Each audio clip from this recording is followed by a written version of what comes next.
गाजीपुर के जो प्रत्याशी है, आप लोग जैसे लगातार जो मुख्तार अंसारी की मौत के बाद जो है मसीहा की बात कर रहे हैं और वो जो है कार्यक्रम में आतंकवादी भी कर रहे हैं। मैं कह रहा हूं कि यही फैसला जनता करेगी। इसको मुद्दा आपने बना लिया। दो बातें कही जा रही कि मुख्तार रहते थे तो उनके दम पर चुनाव जीत लिया जाता था, तो अब तो नहीं है भैया। बैठ जाइए, एकदम पलक्की मार के बैठिए, आप जो तबाह उतार दीजिए। अब तो नहीं है। और अब आपने बड़ी उपलब्धि हासिल कर दी, उनको उनका नामो निशान मिटा दिया आपने अपनी तरफ से। पहले भी यह साबित हो चुका है कई बार कि भारतीय जनता पार्टी को उससे जब भी मुकाबला हुआ वो जेल से पर्चा भर देते थे और जनता फैसला उनके पक्ष में देती थी। भारतीय जनता पार्टी की औकात छोटी कर देती थी। खुद प्रधानमंत्री जी वोट मांगने गए थे और उन्होंने कटप्पा का एक उदाहरण भी दिया था कि बाहुबली के अंश के लिए हमने कटप्पा प्रस्तुत किया, लेकिन उसके बावजूद भी चुनाव हार गए। तो मुख्तार की लोकप्रियता माफिया और मसीहा कितनी बार परीक्षा लेने के बाद मानेंगे?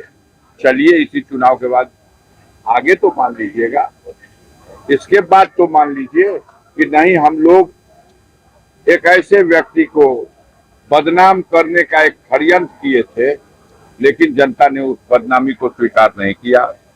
वो उसके दिल पर राज करता है जनता के, और जनता ने उसे फिर उसके न रहने पर भी उसको श्रद्धांजलि दिया। देखिएगा चुनाव का रिजल्ट देखिएगा।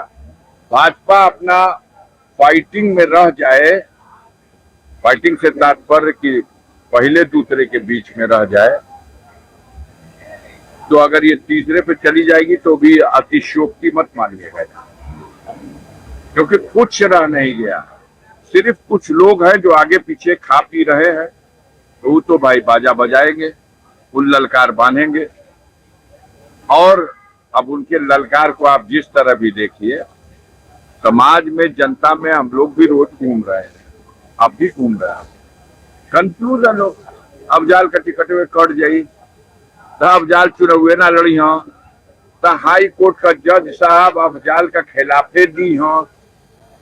अब तो आप ज्योतिष शास्त्र जानते हैं, हम तो नहीं जानते।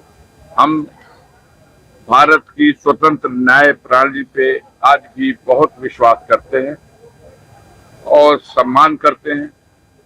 भारत के संविधान को मान्यता देते हैं, उसका सम्मान करते हैं।